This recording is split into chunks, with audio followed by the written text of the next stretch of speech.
as a matter of fact, that this happened only after 1947. According to you, this flux was happening much before that. Much before. It's part of history, Malaj. And whereas actually what happened in 1971 was the second partition of India. In the sense that Pakistan, was East Pakistan was obliterated from the back, Bangladesh was created, and those people, those Hindus, and that's not a second partition. Second partition of Pakistan. So therefore, because of that, these people came across. It's that second partition of Pakistan that resulted in part of this influx. And Parliament debated it, and I don't want to trouble your lordships. When Parliament debated it, Parliament said, we don't want to. And this literature we've put in the compilation, Malaj. In our compilation, I'll not trouble your lordships with it. The point I'm making is Malaj, this second partition of Pakistan resulted partly in this influx. But the influx was happening all along. But in any event, Malaj, as a matter of constitutional law, they have to show as to what part of their language, what part of their script, what part of their cultural tradition is being impacted. And ultimately what I heard the other side saying, and that's a political argument, what I heard the other side saying was, they have been even given the right to vote. That's nothing to do with 29. So, Malaj, what happened? Now, let's come nearer home, Malaj. Then what happened? In 1978, Malaj, the Janata Party came to power. And, Malaj, there was a Janata Dal chief minister. And, Malaj, as your lordship knows, Malaj, that government fell in 1979. Mrs. Gandhi then came to power. Now, what had been happening between 78 and 79, there were huge agitations in Assam by the student community. So, Malaj, to try and argue a constitutional point, which is the point I'm getting at, to say that this has changed the cultural ambiance of Assam is constitutionally invalid. Because you cannot attribute to one event, this to one event. Nor is the court, Malaj, has the wherewithal to do so. You shouldn't even start this exercise. More important, Malaj, I have a fundamental right to move from one place of the country to another. So immigration or migration from one place to another is a fundamental right. Can some... Within the country, of course. No, it doesn't matter, Malaj. No, but within the country, this right really doesn't extend to people who are not Indians to enter in. Malaj, but they were Indian. That's the point. They were Indians. On that particular day, they were Indians. When, Malaj, please, in 1971, when this happened, the war happened, Malaj, and Bangladesh was created, they were Indians before that. Who was Indians? Malaj, please, Anta, please. No, they were. What's the argument? Malaj, what happened? Pakistan was created. They were all part of undivided India. Correct. They were correct, but they were the government of India. Correct. Malaj, when Pakistan was created naturally, people would like to come, Malaj, in 1951. People would like to come, Malaj. Bengalis would like to come. Hindus would like to come. That's the point I'm making, Malaj. The constitutional, Malaj, a constitutional argument can't be made because it happened in 1951 that they came here. Therefore, Malaj, it changes the cultural environment of Assam. That's not a good argument constitutionally. For the simple reason, Malaj, the argument has to be applied in the context of demographic change. Demographic change can never be the basis of saying that my culture has been impacted. Can never be, as a matter of constitutional law. Why, Malaj? Because Part 3 of the Constitution in enforcement of rights, Article 21 is the preservation of rights. 29 is the preservation of rights. There's a constitutional distinction between the two. They are people of different cultures, different traditions, maybe different language, They are entitled to preserve it. Nobody has infringed that. Their argument is it has been infringed demographically. An argument that has no basis in the Constitution. They have to show violation. Mr. SIBAL, there may be some problem with this because an argument about demographic change as affecting culture can never be made within the territory of India. For instance, somebody in a particular state, take for instance, there's this huge migration which is now taking place in our IT centers. People can't say our culture is being changed because of this huge migration. Maharashtra, labor coming from. Because for the purpose of citizenship law, as Attorney General has very beautifully put it in his submissions, India is one entity.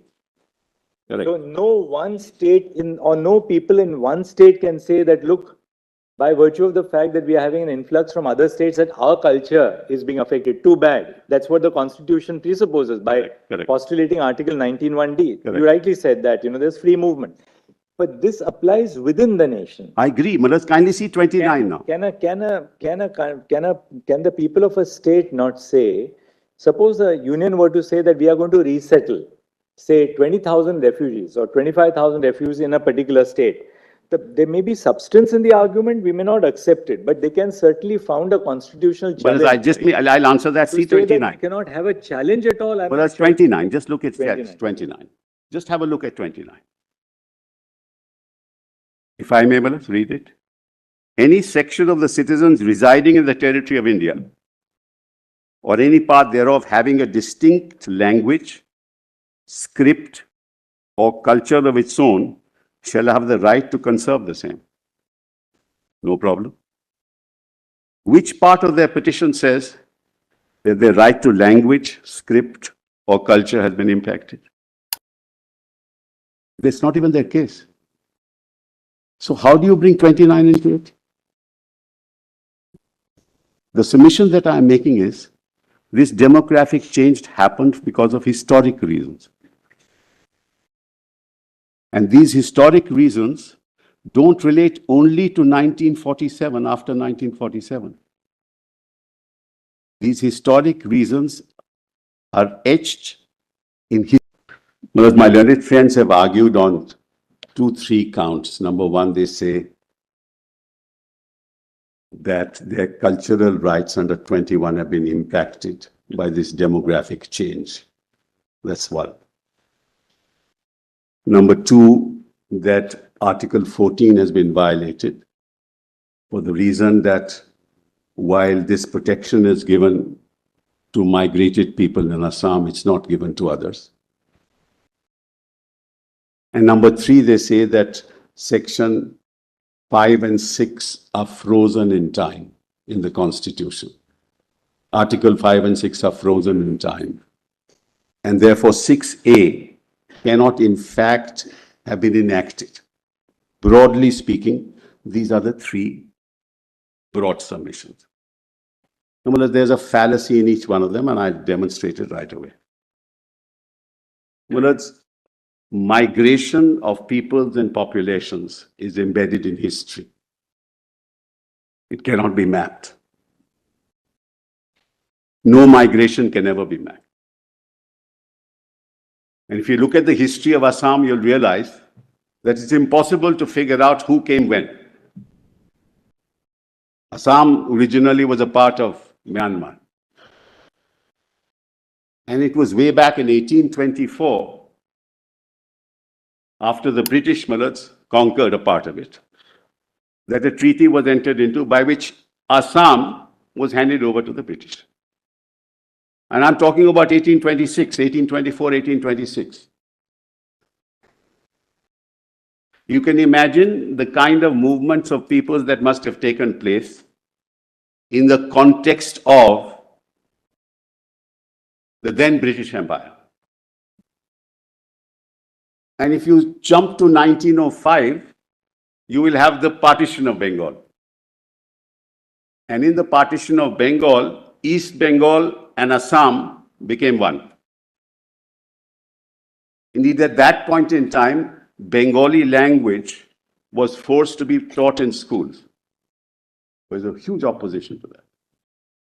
So this interaction between the Ahom people, who are the original inhabitants of that part of Assam that was taken away from Myanmar, integrated with the non-Ahom peoples.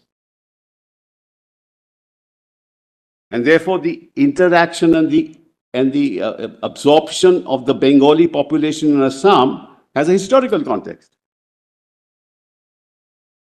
In 1911, Manoj, it was reversed. The partition of Bengal was reversed. But they belong to the same area.